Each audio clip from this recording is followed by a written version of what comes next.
If your team got guaranteed money, tell them call me. Whoop. Make me say, my. I done been around the world. Yeah, I was made for this. Player performance with J.A. Cavalier.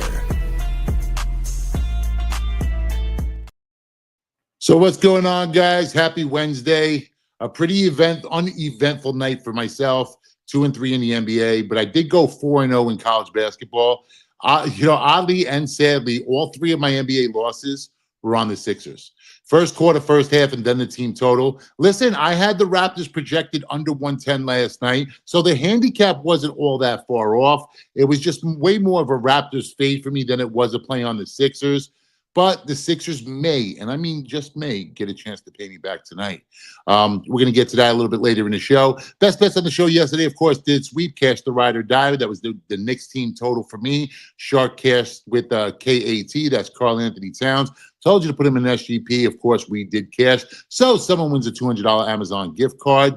So go ahead, smash the like button. Appreciation, always appreciated. If you're new to the channel, welcome. He's Graham Sheasby, otherwise known as The Shark. I am, of course, J.A. Cavalier, your favorite capper's favorite capper. 15 games to get to, so let's get to it. First up, we have the San Antonio Spurs. They're traveling to Boston. They're going to take on the Celtics. Celtics laying 8.5. The total here at 233.5. Now, there was a narrative, and it was a certain narrative that was pretty true for a minute. You fade the Celtics after a win. You bet on the Celtics after a loss. But now 4-1 last 5, 4 wins by double digits. This is an ESPN game. The Celtics typically show up in spots like this at the Garden on national television. Shark, who do you like in this game? Yeah, well, you're leading me into it. And I honestly was looking at this all morning. This might be my favorite handicap of the last 2 weeks. We're dropping it officially now. San Antonio plus 9.5, minus 125. J.A., this is an encyclopedia of genius I'm about to drop here. So check me out. All right. San Antonio comes into this game 6-12 ATS since January 3rd, 0-5 last 5, 0-4 with De'Aaron Fox. You want to buy low on every single point there. They're also 3-7 ATS at the East, 0-7 last 7. Here's the key point. You're talking about Boston playing to the moment. The only 3 covers for the Spurs at the East this year, at Philadelphia, at the Knicks, at Brooklyn. What is that? Metropolitan cities in the Northeast, Atlantic Division. Not only that, the only Spurs covers since January 3rd at Denver, at the Lakers, in Paris, and versus Milwaukee. What is that? Ex-champions, national TV, big locations. And you talk about Boston here. Boston is 2-9 ATS coming home off a previous road game. They're also 0-5 ATS home game 1 against the West. Played terribly against Golden State, Minnesota, Sacramento, Houston, and Dallas. Short line. I have Boston to win by 4 points tonight. I guess we disagree. We got to get the belt out here to close out the first half. Talk to me. Oh, did you say something? You kind of lost me at Spurs plus 8.5. All right, listen, this is Celtics or pass and probably going to be a Celtic spot. Look, fading the Celtics is about to become a very expensive habit. Won 6 of their last 7 games. All the Spurs love is really unjustified. San Antonio 2-2 straight up, 1-3 against the spread since acquiring Fox. I can't get behind that. What I can probably do is get behind an over. Both of these teams do trend to the over. 6 of 9 games for the Celtics, 12 of 14 for the Spurs. So what does that lead me to? Well, I like the Celtics in this spot, and I like the over. So we combine the two. We come up with a Celtics team total over. Moving on, we're going to head to Orlando. The Charlotte Hornets come in. They take on the Orlando Magic. Magic laying 12.5.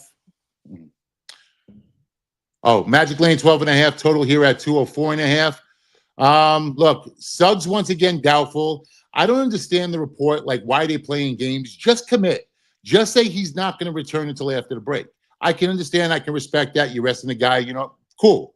So Hornets 1-4 last 5. Magic 2-3. Hornets failed to hit a hundo against the Nets. Can we really expect more than that against the Magic here? A team that they've already lost to twice, failing to get to 90 in both of those games. But in the current form right now of Orlando's offense, I don't really trust the Magic to hit 100 either. Can we just outline this game maybe to under 50?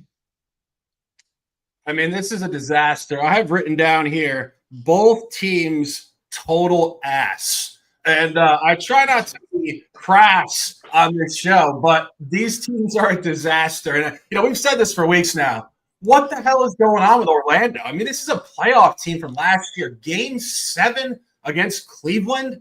Now they can barely beat anybody. They'll randomly catch a team and get hot for like a quarter, but that's about it. Charlotte equally is terrible. Charlotte has one of the worst franchises in the entire sport. No model going forward. Your superstar is in rap videos more than he's on the court. It's just a complete grease fire. If I had to take anything in this game, I would lean towards the under. Stay away from this one. But if you like to bet and feel miserable in the process. Friends don't let friends bet Hornets Magic's game. But I'm not going to lie. This does actually feel like a get-right spot for the Magic. It's the Charlotte Hornets. I mean, Charlotte Hornets without ball.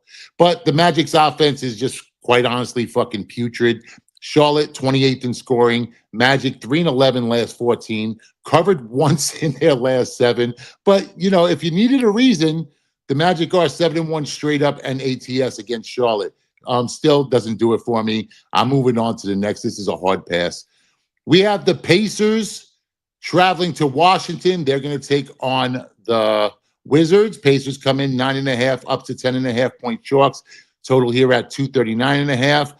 This did open up at 242 and then drop to 239.5. I assume that's on the back-to-back. So action on the under. No report manipulation. They basically just said Miles Turner's out. That's it. We like those hard reports. Indiana's now lost 3 of its last 4, but they have been successful on the road. 13-3 straight up last 16. We all know how bad the Wizards are. Lost 3 straight, 17 of 20. The home court is not really an advantage. 0-10 last 10 at home. That's fucking awful. Worst defense in the NBA. So this really does feel like a get-right spot for Indiana. Shark, you agree? I kind of do. I don't like Indiana on back-to-backs. I'm sure you remember last year. This all started with the Halliburton group. They're terrible on second leg back-to-backs. And, he played recently in a game, and I was joking with us. He had one of his worst games of his career. I think he only attempted 3 field goals. And I said, if he doesn't take the game off for load management, he load manages himself on the court by basically exerting no effort whatsoever. I mean, I think they have to play better tonight. We had this conversation about 24 hours ago on the show, and we said the Knicks have to get these guys tonight. That was last night at Gainbridge Fieldhouse. Now they travel to Washington to close out the first half of the season. It pretty much is one of 2 things. They're either going to show up and say, all right, we're going to close the first half with some emphasis, or they're just going to continue to be terrible on back-to-backs. 1 point on Washington, which I think is probably a buy element, at least going forward. Acquiring Chris Middleton and Marcus Smart gives them veteran leadership more than it gives them any sort of continuity on the court going forward. I think their mental makeup is significantly improved in the locker room with these guys, and they have been competitive recently against the spread on occasion. I do think this game is going to have more points. I'm not entirely sure why it's getting steamed down. This is a rematch of a game played in November. Only 218 points in that particular game. It's a high line. I would lean towards the over here in this one if I had to go any direction. Well, Pacers on a back-to-back with travel. They just lost to the Knicks. Both of our best bets did cash in that game. As we said, someone wanted a little gift card. Built out a nice little SGP. But this is a spot that we typically look to back Indiana. On the road, they should handle business. On the road, coming off of a loss. See, that's what it is for me. It's off of a loss on national television in a bounce-back spot. I think the Pacers get right here. I think they win this game by double digits, probably cruise to the finish line. Coming up next. All right, so we're going to do it. We head to Brooklyn. Philadelphia comes in. The 76ers taking on the Nets. The Sixers here are laying 2. The total is at 213. Now, I'm going to be fully transparent. This line opened up at 2. I immediately pounced. I played Philadelphia. I get it. They just violated me in every major way possible. Lost outright to the Raptors. Now they're on a back-to-back with travel. But Brooklyn's a short trip from Philly. Philly owns the Nets 2-0 on the season, both in blowout fashion. 113-98, 123-94. Gordon and Lowry now out. And listen, but believe me, I get it. I understand. On a back-to-back, both these guys out. And more important, the most part of this handicap and the best part of this bet, no Embiid. I'm getting the Sixers in the ultimate buy low spot at the cheapest of prices. And I can't pass up a sale. I believe this number was short because of Embiid. Books decreased value on Embiid being out. But for me, the value is on Embiid not playing. So I gambled a little bit, get it. Grabbed the ticket prior to injury report, 5 dimes, Sixers -2. I like the spot. I like the number I got. It did immediately steam up to 3.5 this morning. I know it's back down to 2.5, 3 in some markets. I still like it. This is an absolute Philly spot. You know what? You guys could tail or fade. Doesn't matter. Shark, which will you be doing? I would be fading. I actually like Brooklyn here. And it's for me, I looked at Philadelphia. They're very much a cluster team. They're 0-4 ATS last 4. Pretty much the last 2 months, they either go 0-8 or 8-0. So it's not a zigzag team at all. When they lose, they continue to lose, and then they get momentum and win. And I think it's just a tough spot. 3rd in 4, home road back-to-back, significant rest advantage for Brooklyn. And honestly, I think there's a significant coaching advantage here. We talked about this guy, Jordi Fernandez, back in the fall. This guy's an international coach. He coaches Team Canada. He has this young Brooklyn group grinding hard. They're 5-1 ATS last 6. And this maxi group on the road in back-to-backs has been terrible all year. I don't disagree that taking Embiid off the court might help them. I actually like Maxey to score more points tonight than anything, but I think this game is going to be tight. We got another belt on the rack here. We'll come back here Thursday and see who wins this one. I would lean towards Brooklyn, however. I can tell you right now, if you want to put the belt on the line, well, actually, I own the belt for that ass whooping that you took with the Cavaliers, but no problem. I'll put the belt on the line for this one, and I'm going to tell you right now, much like that, you'll never be in the game tonight. So, it'll be over. It'll be over early. It's just like a quick shot to the head. We're moving on. New York Knicks. The Atlanta Hawks come in, and everybody hates Trae Young. The Knicks are laying 8.5. The total here at 239.5. Knicks coming off the 128-115 win over the Pacers last night. Towns and Josh Hart both posted double-doubles. Knicks have now won 8 of their last 10. Final game of this season in this series. They did win. They lost the last one, which was a cup game, right? And then Atlanta has won 2 of the last 3. Did the Knicks even the season series tonight? Knicks actually did win the last one, January 20th. Yeah, that was the cup game, right? No, the cup game was in. Oh, it was the cup game, and then that's right. There was a cup game, and then they played one at home. My bad. Correct. So you get an Atlanta revenge game. I actually lean towards Atlanta here. And again, this is a rest situation tonight. The Knicks are in a back-to-back. Played a great game last night. Knicks have been terrible on back-to-backs. They're 1-6 ATS this season in this fatigue spot. So very sustainably poor when fatigued. I also think the over in this game is a nice look. Previous 3 matchups, the line was 225.5, 233.5, 233.5 again. It went under all 3. Excuse me, the first one went over, so 2 consecutive unders, and now we're at 241.5. And I think it's just that. I think this is going to be a wide open game. I think Trae Young's going to come into the Garden, do what he does, shoot the 3, talk trash. Act like Reggie Miller. Not Reggie Miller, though. I got to be careful there. He's not Reggie Miller, man. He's not Reggie Miller. But he is going to score the ball. I think this is a nice over tonight. I think it's going to be the last game just to track me. And a final point on this, obviously, last night we took Towns in the over points market. We said it. Towns scores on the road, not at home. Jalen Brunson had one of his worst games of the season last night. He was in foul trouble most of the second half, barely did anything. I like Jalen Brunson to score over points tonight. Probably my best look in this game. So everyone pretty much assumed the Hawks were selling. I mean, why would you trade Hunter, right? But I didn't hate the move. You get back Niang and LeVert. Neither have the upside of Hunter, but collectively, you actually get more in return.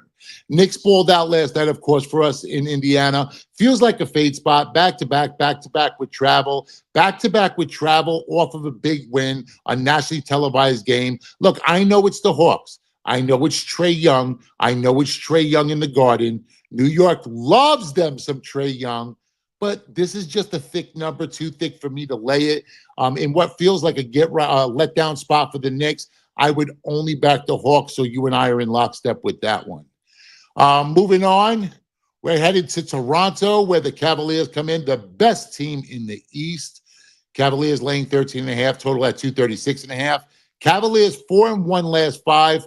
Raptors 1-4. Lone win, of course, came last night. Fuck the Raptors. Beating Philly in Philly. No, more so fuck the Sixers. This feels like a terrible spot for Barney. Fat and happy off of beating the Sixers. Now travel through customs across the border. Have to take on the Cavaliers. A team that no one wants to see, especially a team the Raptors don't want to see. The Cavaliers have absolutely owned the Raptors. 14.5, 13.5 does seem a little bit big. Shark, are you laying it? This is a tough game. Out of all the 15 games tonight, I think this is the one that's hardest to read. I do think the rest advantage here is obviously significant for Cleveland. They've been off since the weekend, blew out Minnesota, just kind of hanging out, waiting to close the first half here across the border. But Toronto comes home 3rd-4, rode home back-to-back, really left it on the court last night in Philadelphia. You know, the issue here is that Toronto's actually been good on back-to-back second legs, a 6-3 ATS. Oftentimes when teams run that clean, particularly young teams, it actually should go the other direction. They should get worse in this fatigue spot. It's a Cleveland line. I think it's going to be really tight, though. I have this game graded right around 14 points, and I think the over is also a solid look. I don't think Cleveland's going to be playing any defense tonight. You saw an under last night in Philadelphia with Toronto. Toronto's going to come home fatigued. Let Cleveland score the ball like they always do. Wide open game. Best look in this game for me is the over. I can't argue with the over, except I don't expect Toronto to really score, especially amongst the trees down low. Sean Murphy, listen, if you like donating book money to your book, go ahead back Brooklyn tonight. You know, look, I can't, you know, I can lead a horse to water. I can't make him drink. You know, I've been trying over the last 2 years to convince Shark on certain things. And you know what? He's just a little thick-headed. That's all right. We'll get him over to the dark side before long. 100% we'll get him over to the dark side. You know what? But look, it's fine. Philly is going to, you know what? Sean Murphy, yeah, they are ass, right? But they're about to get in that ass tonight. I can tell you that right now. Look, I'm not going to lay 13.5 with the Cavs. I do like the Cavs team total over. Probably look more with emphasis towards the first half team total over. Right now it's sitting at 60.5, which is reasonable. Cleveland's second highest scoring offense, number 1 in offense efficiency. They're averaging about $122 a game. I'm going to target the first half rather than the full game just because there is blowout potential. Pace does slow down in the fourth quarter in 20-point games. So I'm going to look more towards the Cavaliers' first half team total over, which will be 60.5. We're moving on to Chicago, where the Bulls take on the Detroit Pistons. Pistons are laying 6. Total here at 237. Okay, so now this is another one that I've already bet. I bet the Bulls first half plus 3.5. And listen, I get it. Hear me out. Not a lot of guarantees in this space, right? And this certainly isn't one of them. But I feel really confident that the Bulls are going to score more than 29 in the first half. I mean, I did bet it last night. And for every action, there's an equal and opposite reaction. This should be that opposite reaction, especially in this situation. And sometimes it's just that easy. Back-to-back, same gym, same team. You put, up your lowest first half point total in probably fucking years. You get to, impose a little bit of revenge on the next day. You have to assume that there's going to be a point of emphasis for Billy Donovan so his team gets out of the gate quickly. Look, they're still professionals. And maybe the worst version of it, but still professionals nonetheless. So I've already bet the Bulls. I bet the Bulls in the first half, expecting them to get there early and often. I caught this number at plus 3.5. Shark, you and I do lockstep in a lot of situations. We both know that this is a spot we typically come back and smash. Are you riding? Yeah, I have a bunch of stuff here, and I do have a play on the over in this game. I think it correlates directly to what you're saying. The game easily could have gone over last night if Chicago just could have done anything in the first half. 29 points. I mean, we're not the Live Sports Bureau here with all the data and encyclopedia, but I mean, I can't remember the last time they scored 29 and a half. 18 and then 11. It got worse in the second quarter. It started slow. I thought it was going to pick up in the second quarter. 1 for 23 from the three-point range in the first half. And we said it yesterday. Now that this team doesn't have Zach LaVine, it really is just a young group of shooters. It's pretty much the whole team. They picked it up in the second half, scored over 60. That's going to continue in the first half tonight.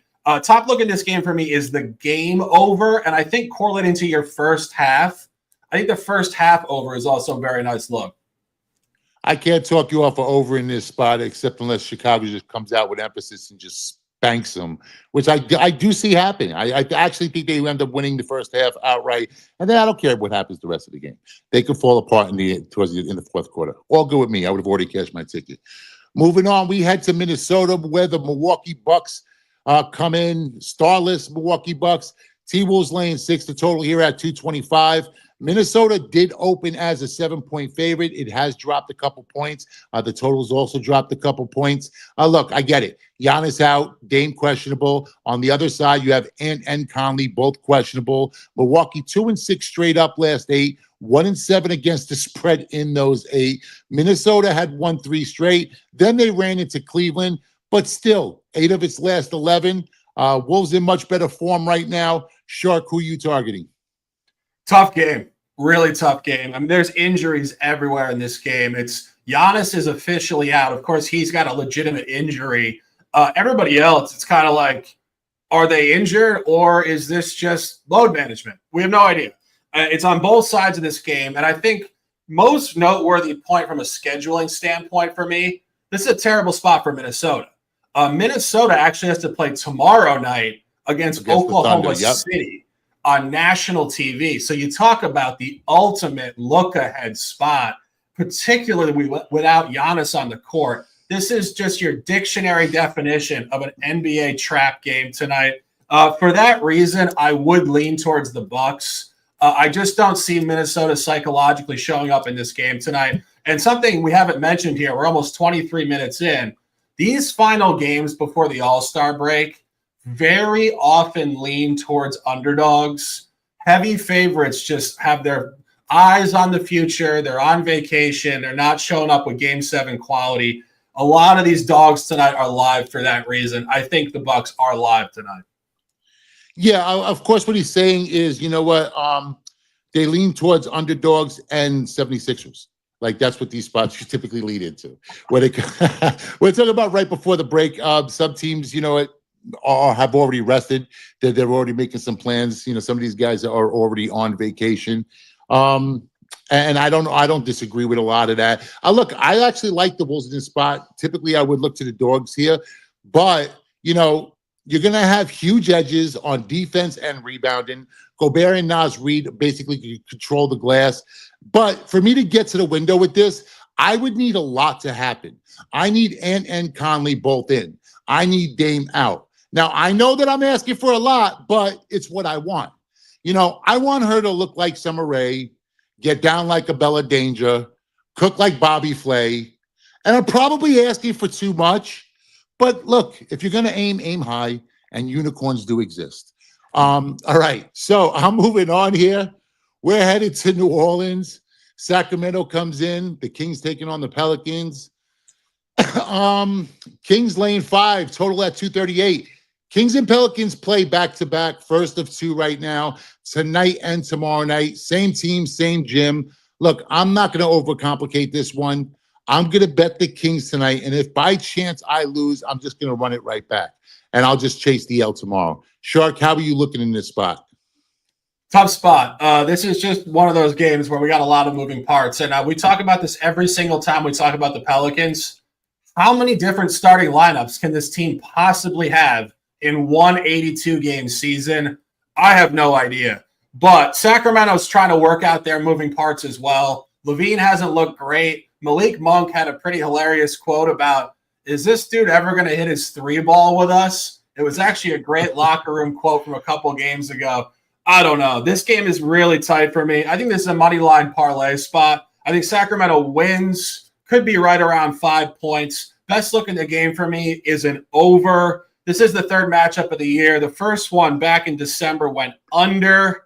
That did not involve Zion Williamson. Most recently, Zion dropped 40 on the Kings in Sacramento last weekend. I think Zion's going to ball out tonight. He's just kind of showing out for the rest of the league at this point and just saying, hey, look, I can ball. I'm an elite athlete. Don't overlook me. The media's been shading me for years. Zion's going to score a lot tonight. It's going to be an over. Could be tight. I have this at 240 points. So you're going to be sweating this game on both ATS and the total. Yeah, Bernsey, block that fucking douchebag. I don't even know who the fuck he's talking about. Like, guys come in here and mention these no-name people like I'm supposed to know who the fuck they are. Fuck you weirdos, bro. All right, my bad, Shark. Who did you lean on this one? I think the game is really tight. Of all the games tonight, outside of the funky dynamics, what we said with the Bucks and stuff like that, I think this game is just right on the number. I think Sacramento wins in a tight one, 4 or 5 points, and I think the over is a look, but I think it's going to be very tight. I have this at 240 points. Your line right now is 239.5. To stay away from me, but if you guys want to bet on it, Saxon money line parlay piece, lean over, going to be really sweaty. Yeah, I don't love Sacramento. I don't love them on the road, even less as a road chalk. But 14-8 since they fired Mike Brown. Little bit of dead cat bounce, starting to trend upward. Won its last 2 games. One of those, a 123, 118, which would have covered the number tonight against these Pelicans. Won both meetings of the season. Pels are trying to get through the season right now. 0-9 straight up, 2-7 against the spread last night. 27th in scoring defense. Nothing to like about New Orleans right now. McCollum game time decision. So it might be Zion and a bunch of dudes, even if Zion plays. I mean, there is no real reason to have him in a game like this. So it would most likely, it's going to be Kings or pass, depending where the number is. If this number stays at 5, I'll definitely play the Kings and then look to play them again tomorrow if I have to. Don't think I'll need to. Heading to OKC, we just talked about the Thunder playing the Wolves tomorrow night. Miami Heat coming in. They're going to take on OKC. Thunder is laying 13.5. The total here is at 219. Look, if you're betting against the Thunder, you're not sharp. You're not contrarian. You're just a fucking moron. End thought. Shark, who do you like? I don't know if I'm a moron or a. Oh, no. You're not going to do it, man. You're not going to do it. I'm not going to let you do it. I'm not going to let you do it. I got to be honest. I really don't like this game. This is the other side. I'm good with that. That I'm good with. This is the other side of what we said about Minnesota. Minnesota versus OKC tomorrow night. So you ask yourself, how much is OKC going to really exert energy down the stretch? This is obviously an OKC line. They're laying 14.5 points. They're the only team in the league you can actually buy this number and think to yourself, they're going to win by 35. They compete harder than everybody. They care more than everybody. I said it last week. I think they could win the title this year because they purely play a harder brand of ball than anybody in the sport on both ends. We will see where that goes in May and June, of course. But this is an OKC number without question. It's a look ahead. Miami's been trashed. They're 1-4 ATS last 5. You know them better than I do. I was looking at last year. Miami did cover a big number at OKC last year. Not sure how much that applies here. Just a tough game out of conference to close the first half. This is a stay away for me. Yeah, listen, I don't disagree. I'm not betting the Thunder either. I mean, it would take, something that I really love to lay something like this against the Heat. But you know what? It's just you can't fade them right now. They're just unfadeable because they're beating teams that they should beat by 20. They're beating teams that they probably shouldn't be beating by 20. It doesn't matter who's on the schedule. They're just fucking rolling through the NBA right now, and I'm not stepping in front of that train. We told you guys, you always want to bet with the trends, never against them, because your fall from grace will be a lot shorter. So take that for what it's worth. Dollar and Designs, what's good, my guy? Moving on to the next game. We head to Texas, where the Phoenix Suns come in to take on the Rockets. Rockets are laying 6.5, total at 223. This would have been one of the more interesting matchups So, of course, Sengun is now a game-time decision. Rockets lost 6 straight. Then they got right beating up on the Raptors. Under 4-2 in the Rockets' last 6 games. Houston's offense has held teams under 100 3 times in the last 6 games. Actually, their offense has been held under 100 3 times in the last 6 games. Rockets just 1-5 against the spread last 6, 1-6 against the spread last 7 at home. But Phoenix isn't really much better, right? 1-5 straight up and ATS last 6, also 1-5 against the spread last 6 against Houston. But, and you guys know, everything that's said before the word but, of course, is bullshit and meaningless. Phoenix, 11 wins last 15 against Houston. So something has to give. Shark, what gives? Yeah, this is my second free play for this show. I do have a bunch of VIP plays. If you guys want to sign up, Burns, you want to drop that link real quick?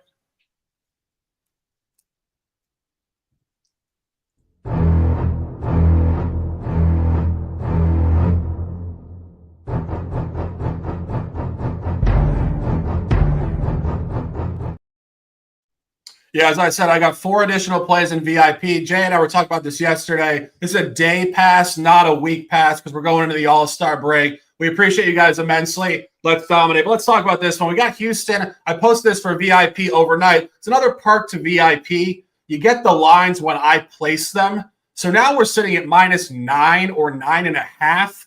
If you guys are VIP, you got -6. So there's huge incentive to signing up with us. But anyway, let's talk about this game. You said it. It's a great buy low. Houston has really bottomed out coming into this game. 1-7 ATS last 8. But if you look at their calendar, there was good reasoning behind it. They played 8 of 9 on the road.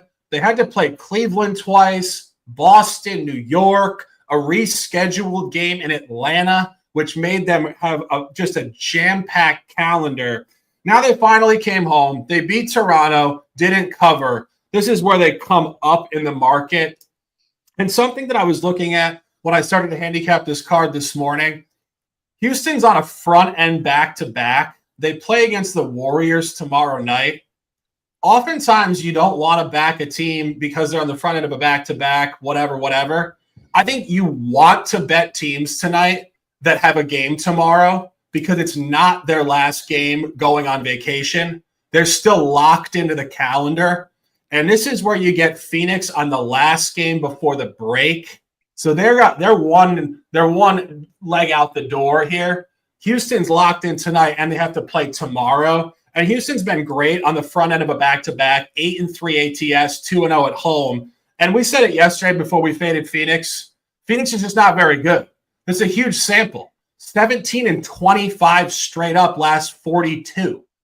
Don't be fooled by the name on the jersey. Kevin Durant, Devin Booker. And it's a terrible spot. Booker and Durant both played over 40 minutes last night against Memphis. They're going on vacation after this, all-star break, whatever. Houston's locked in. They're angry. It's a great number. This is a margin spot for Houston tonight. All right, and Ralph, just to answer your question, I know I can answer for Shark. Shark typically doesn't, and I don't in the NBA. I just don't really see a reason to alt lines when it comes to basketball or the NBA, because there really is no true key numbers. I mean, sure, you have like 6, 5, 7, 8. Those will probably be the key numbers when it comes to basketball, but they're not really key numbers because every number is a basketball number. So it's usually not a good bet to start alting. It's a negative EV bet. So not something that I would look to invest in. And you probably shouldn't either. You know, there's a reason why most people will tell you don't tease in the NBA. I mean, if you want to putz around with a multi game teaser, you can't look wrong because you can probably get something plus money. But even that's probably not a good bet long term. We're talking about pizza money here. You know, same way I look at parlays would just be pizza money. Look, as far as this game goes tonight, I can only look to the under, maybe a Suns team total under, you know, after last night. Houston's 6th best defense in the NBA. Suns 10-23 against the ATS last 33. That's against top 10 scoring defenses. So Houston has seen the under hit in 4 of its last 6. And in this series, the under's 4-1 last 5. So if I'm going to play it, I would look to fade the Suns in some way, shape, or form. But let's be honest, Rio. The Rockets just have not been very good.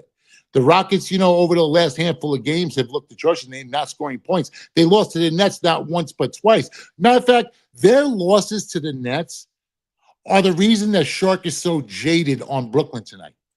You understand? Because they actually look good against what was considered a good team, not recognizing that the Houston Rockets are just in the worst form of the season. But it's all right. It's all right. Shark's going to learn. We're going to teach them tonight. Sixers come out with emphasis. The Suns do not. we're gonna every game we talk about here, we're gonna go back to the Sixers take. We'll just, Thunder, Sixers, Trailblazers, Nuggets, Sixers. I know. Listen. I love you too much to let you bet the Nets tonight. So I'm trying to send you some subliminal messages. Until it sinks in, man. Look, I'm only here to help. I'm your guide. We're still let me guide you. We're still feeling Bird Gang love from last weekend here, I believe. No, that shit. That money's already spent. What the fuck? I had $10,000 to give away to the audience. Holy shit! All right, headed to Denver. Portland comes in to play the Nuggets. Nuggets are laying 12. The total here is at 233. Second half of a back-to-back. Denver pounded Portland 146-117 on Monday. They, of course, were my best bet on the show. Jokic MVP. That's it. Just book it.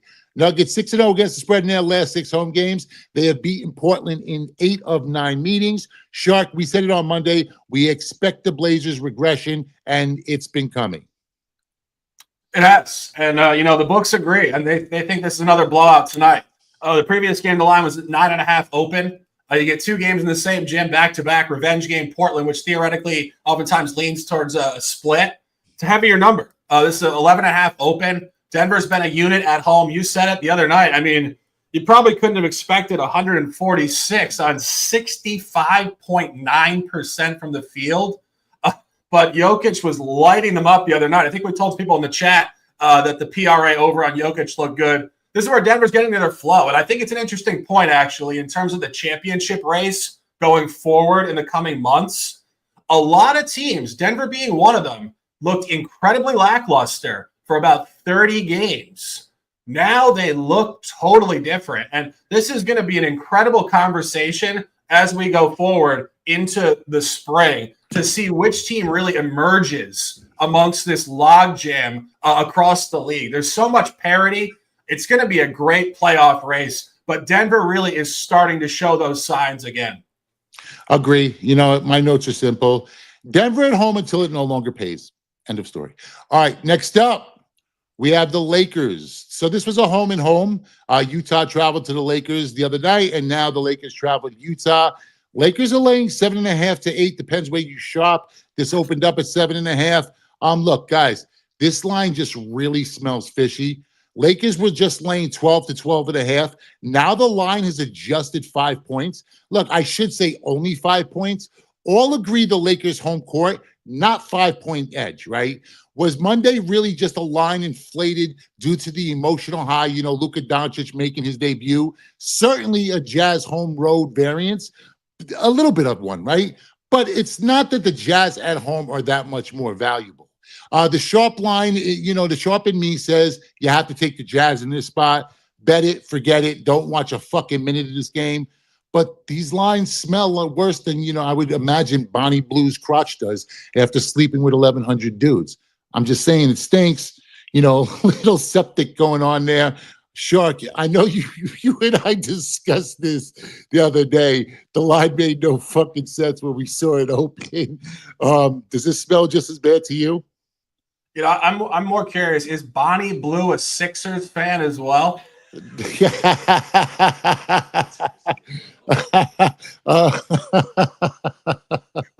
I can see her from the city of Philadelphia. Like I can't argue. I mean, I can't Birds, you see where she's from. Now you just fucked me up. I'm hoping she's not from Philadelphia, because then I just may have to fucking offset that. Shark, let me ask you a question. When you were in line, were you guys talking? What's that? When you were in line, were you guys talking? No. No? You didn't talk to the other guys? No. What was your actual tag number? I don't know. Did they have it like did they have it at like the deli counter where you had to actually just take a number and then wait for them to call out your number? Okay, so guys, like I said, for me, this is the Jazz or a pass. Look, I know it's scary to 7.5. I can't get there. Just something about this number. Although I'm going to say this, and Sharky, tell me if you agree.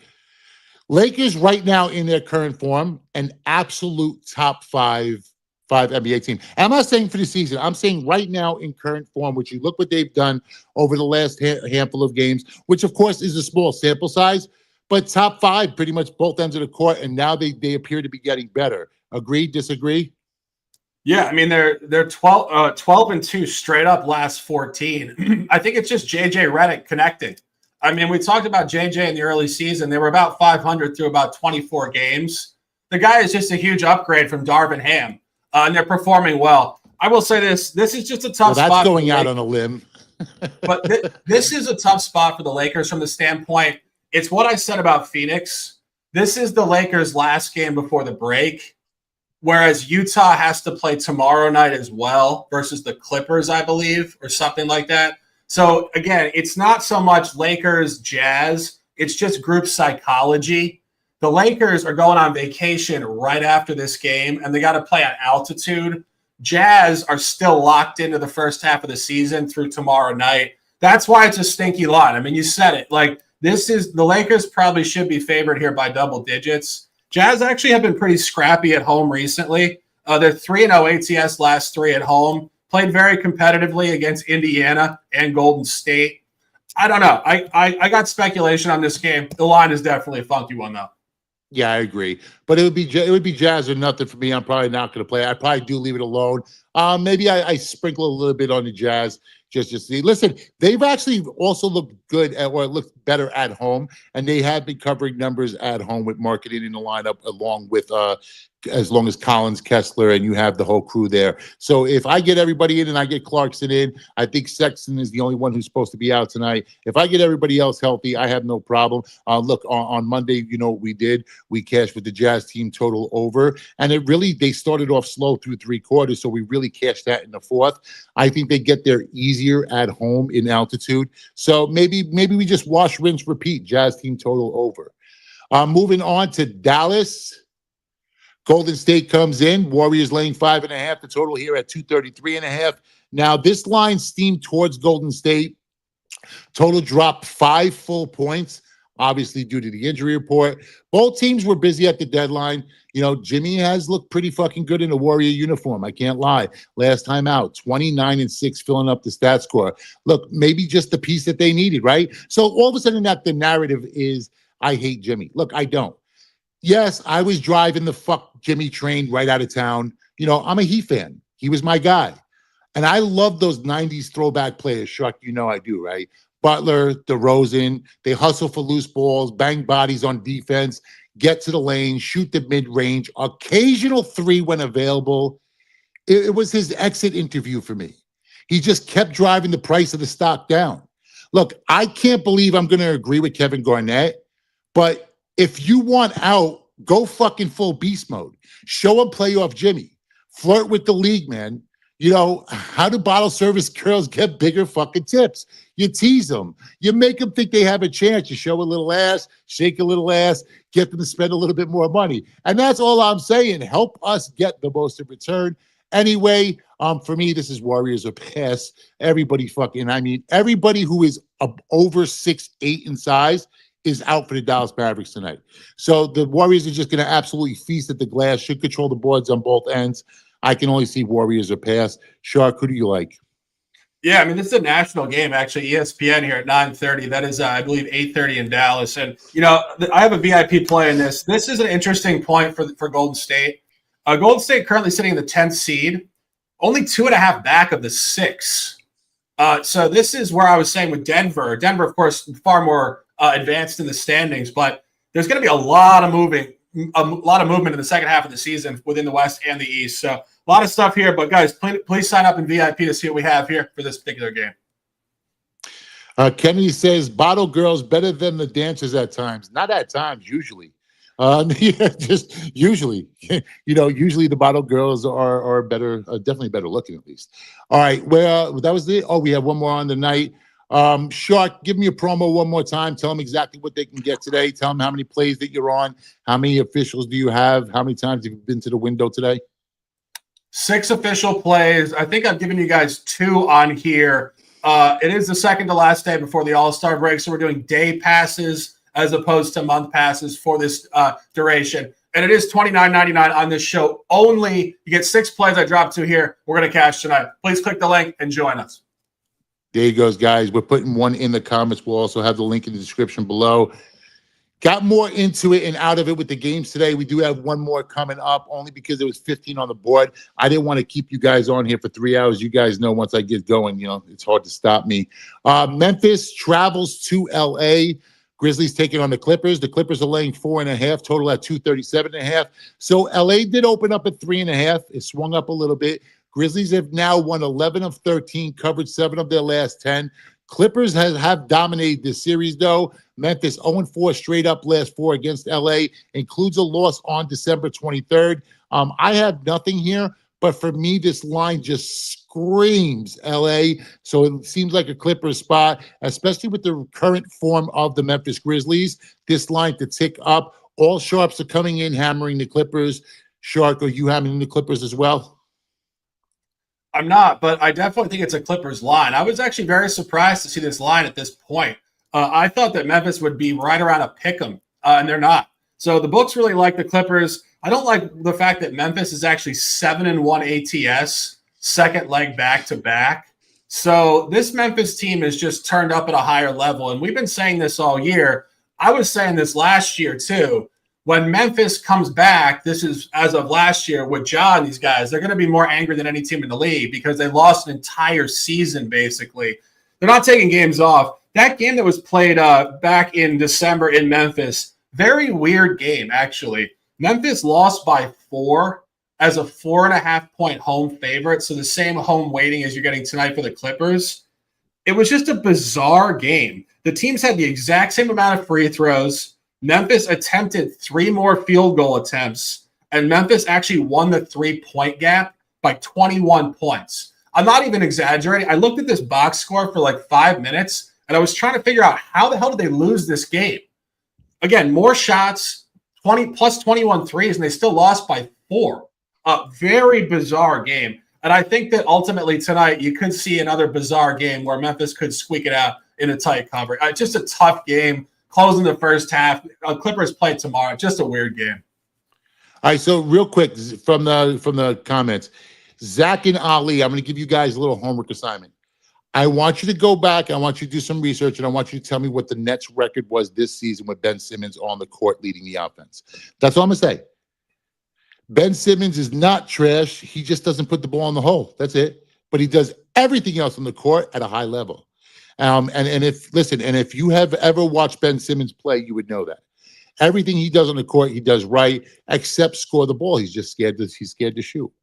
I would play Clippers in this spot or nothing. I don't think Ben Simmons is making his debut. Why would you start him a day before All-Star break? Makes no fucking sense, especially for a guy, who's a mental midget. He is a mental midget. He gets in his own head and he's just a disaster. But he does move the ball. He keeps the flow on offense going. He puts the ball in the right spot and puts his team in a position to be successful. So, that's what you want in a point guard. And the dude's just like a 6'10" fucking point guard who actually plays defense and rebounds the rock. So, what more could you ask? He's just not a guy who's going to score, and get you 15 a night. So what? Neither did Rodman. All right, let's move on to best bets.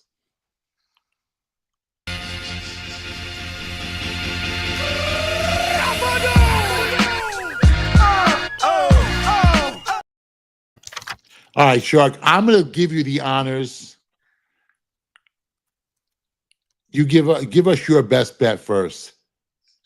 My best bet for the show is San Antonio plus 9.5. And I got to tell you, this is just a great spot. I want to say it again. 0-7 last 7 at the East. 0-5 ATS last 5.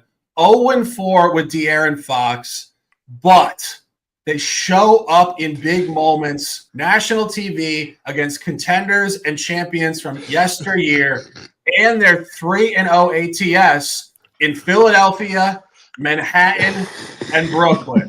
Where are they tonight? The next on the ladder, Boston, Massachusetts, Trash spot Celtics. I think the Spurs win this game outright or lose by inside of 5. So basically, Sharks tell you, you know what, to go out there like a sword swallower and catch falling knives. They're 0-6 against this. They're 0-7 against that. They're 0-12 against this. But hey, it's my best bet. Listen, I'm not betting against Boston, but hey, guys, have at it. And I'm not going to talk you off of it. Sharks been hot, especially with his best bets. We did cash both of them yesterday. I just like how you started that off. You know, they're 0-6 here, they're 0-5 there, they're 0-10 here. Hey, here's my best bet.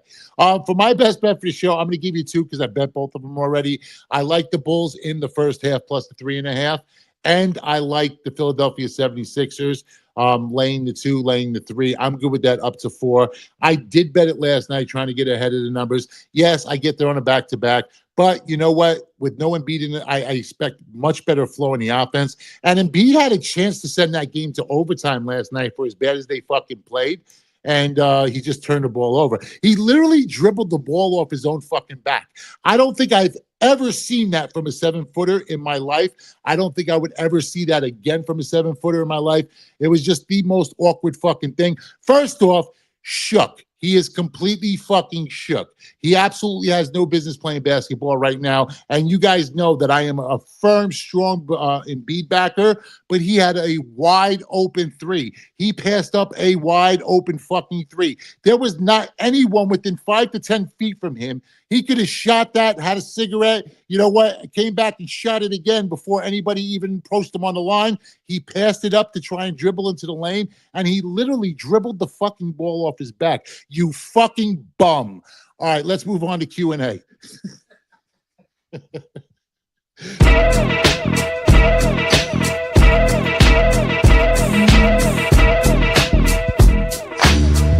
Practice? We're talking about practice, man. We talk about practice, man. That's what the show is every day. It's like shoot around before the, everything starts, right? So let's get that chat live. Guys, let's not talk about fucking NC State. Anything you want to know about the NBA, any looks that you have, you want information on, I'm here for you. Nathan, absolutely. Denver lay the 11.5. I already said it. Wash, rinse, repeat. You keep betting the Nuggets at home until they no longer pay. Thoughts on Kessler over 25.5 PRA? Not sure why I like this guy. Been good to me previously. Shark, you have any opinions on Kessler? Yeah, I mean, I didn't cap it, but I do agree that if the Jazz are competitive here tonight in this spot, which we did suggest we thought they would be, he's going to play well. I believe he went to where? Michigan? Michigan product? I don't know where college basketball here, but I think he is a mid-American, middle of America. You know who would know that, right? Luke would definitely know that. Yeah, Luke would know that. Look up where Kessler went. I think he fits the mold too. Like that's where I was going with this. Michigan, Utah. It's kind of like the demographic, and I think he plays better at home. As do all the Jazz, to be perfectly honest. I like all the Jazz overs tonight. To be perfectly honest, I think the Jazz play better in this spot. Boston first half over 60, always a look. OKC first half, again, always a look. I probably, once again, look to their team total over rather than lay the number because you're probably laying double digits in the first half with them. And listen, one thing you have to remember, the Heat are still going to go out there and put in a game, right? Now, they may fall apart later down the stretch of the game, but they'll keep it competitive at stretches and at moments. And the one thing OKC has not done, they haven't looked great in the first half always. So I would look more towards a OKC first half over because they've been playing a lot faster all of a sudden. And so have the Heat. The Heat have actually really picked up pace since Butler has been gone. Let's see, 76ers under 212.5. You're out of your mind. There's no way I can back that if I already like it. And the total's not, under 2.5, 212 for the game. Considering what the fucking Nets have done offensively, even in their wins, they're really just hovering right around 100. I don't have a problem with the under in that game, full game. I'm sure you like the under in that game, don't you? Yeah, I think it's going to be tight. But I do have the game graded to hit 209 points. What's the current line? 212. Like he says, 212.5. Let me just check, see where we're at here.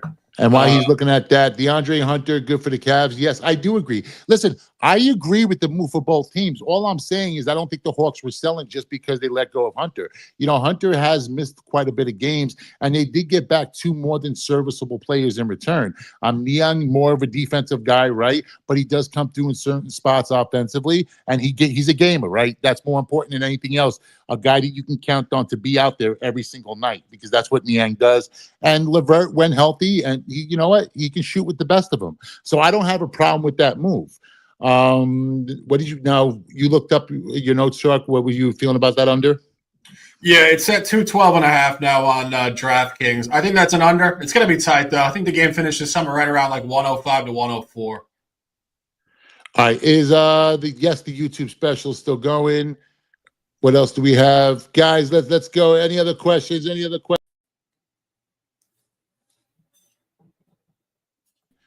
Knicks in a letdown spot. Knicks in a letdown spot after a big win on national television last night against the Pacers. I think the Knicks win, but the Hawks probably cover. And Trae Young always shows up and goes off in the Garden, right?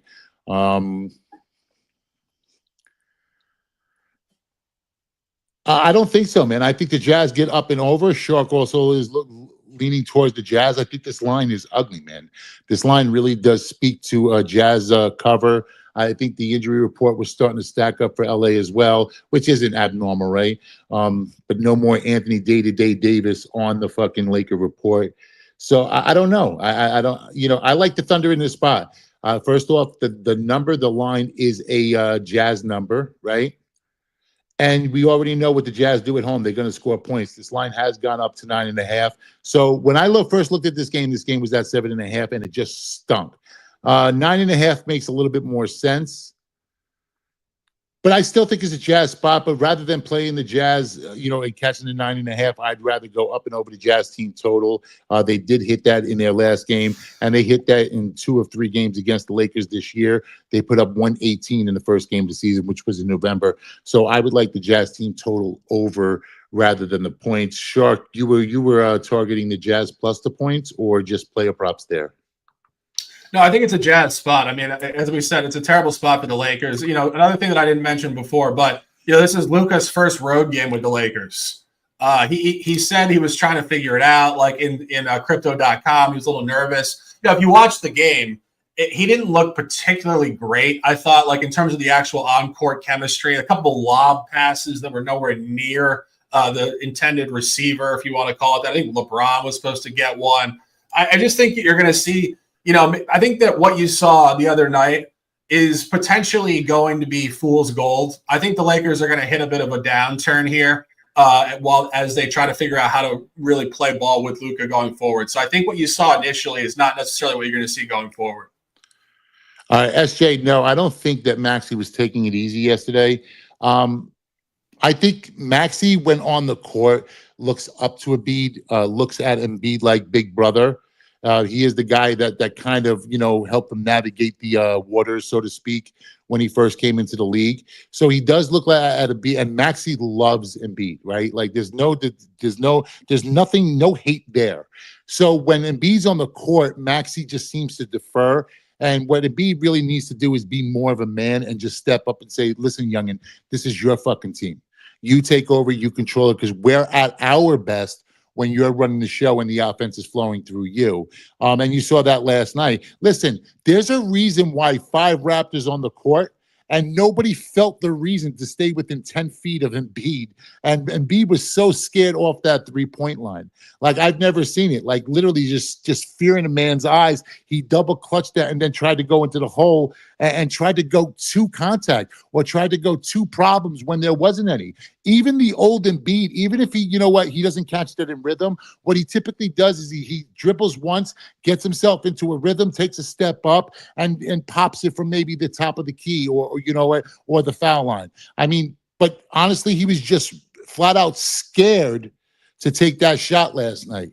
Lakers get the dub. Yeah, but that's not really saying anything, right, Jose? Lakers could absolutely win this game, and the Jazz still cover, and the Jazz still get up and over their team total. So, I mean, come on, you got to make them a little bit more difficult than that. Matt, you're out of your mind. There's no shot in Brooklyn money line tonight. But hey, you know what? Your money, your bet. You do with it what you want.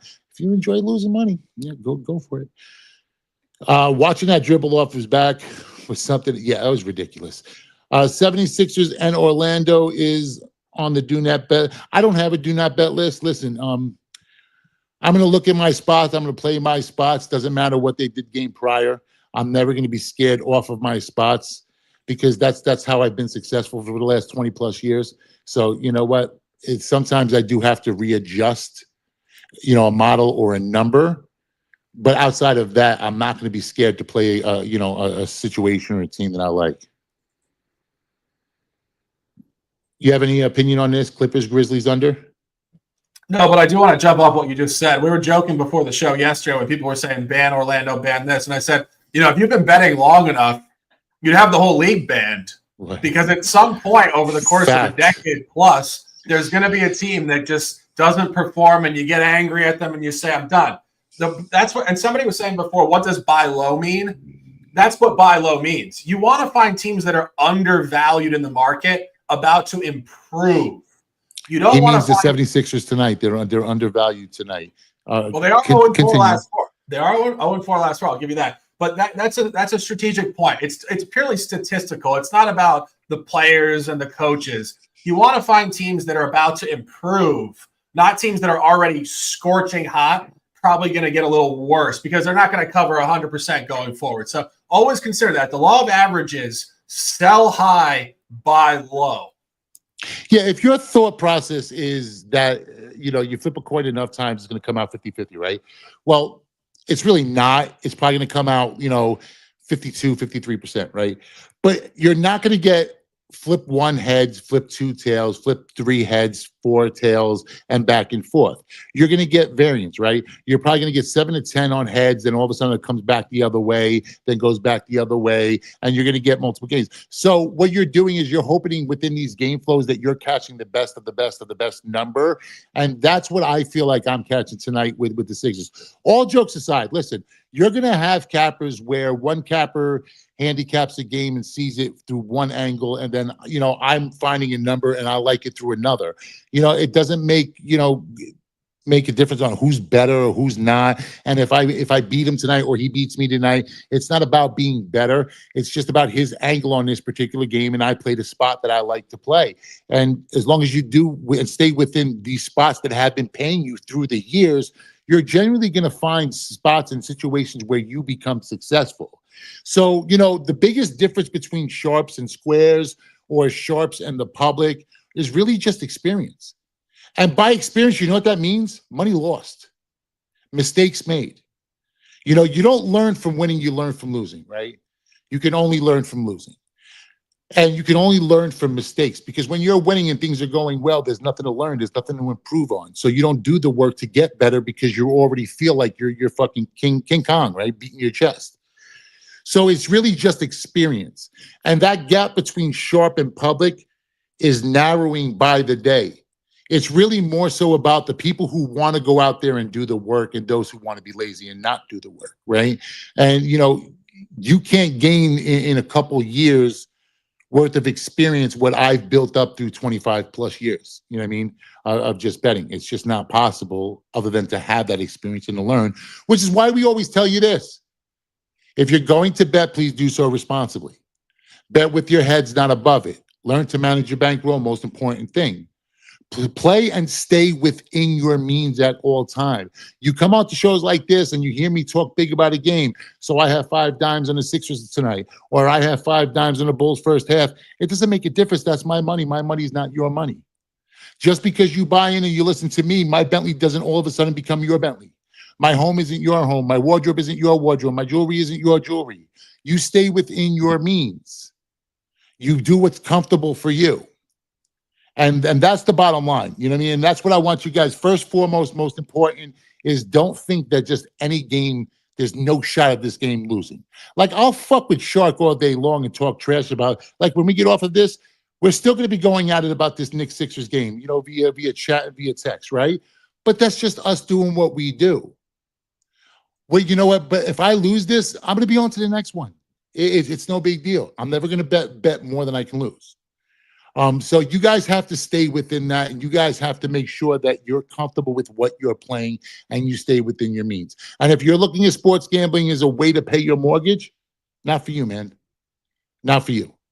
Get a second job, do something else. This is not for you. Stay within your means, bet what you can. Guys, we're going to see you back here tomorrow to close out the week. And then, of course, we'll be back after the All-Star. I don't know if we're going to do an All-Star show. Maybe we will.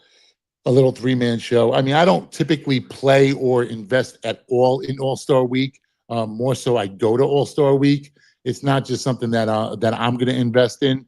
Well, they say just bet the over. Bet everybody's over in the All-Star game, right? It's just a fucking layup line, both ends of the court. Shark, you have anything to close with? No, I mean, it's just a fire show as always. We appreciate you guys in the chat immensely. We have 330 people in here right now. And there's about 290 people not talking. And I've said this for years on my own channel, and it's a pleasure to work with JA here. We see you guys that are not talking and watching. The silent man is the power, and that's where we get all of our energy, from the silent people who watch. So we appreciate you guys who are chatting. We love you guys. But people who don't chat, we see you too. We appreciate the hell out of you guys. Yeah, guys, always smash the like button. Go ahead. Tell a friend to tell a friend to tell a friend. Because if you're not telling a friend, are you really a friend? There's watching us from Cuba. There's a new one. Love to the Cubans, bro. Love to the Cubans. Love your cigars, dude. Your coffee. What else? Sandwiches. Women. All good. All right, guys, we're going to see you back here tomorrow. He, of course, is Graham Sheasby, the Shark. I am J.A. Cavalier. Yesterday's a memory. Tomorrow's not guaranteed. You're here now. You're with us. You're alive. Let's make it count. Cut my life into pieces. This is my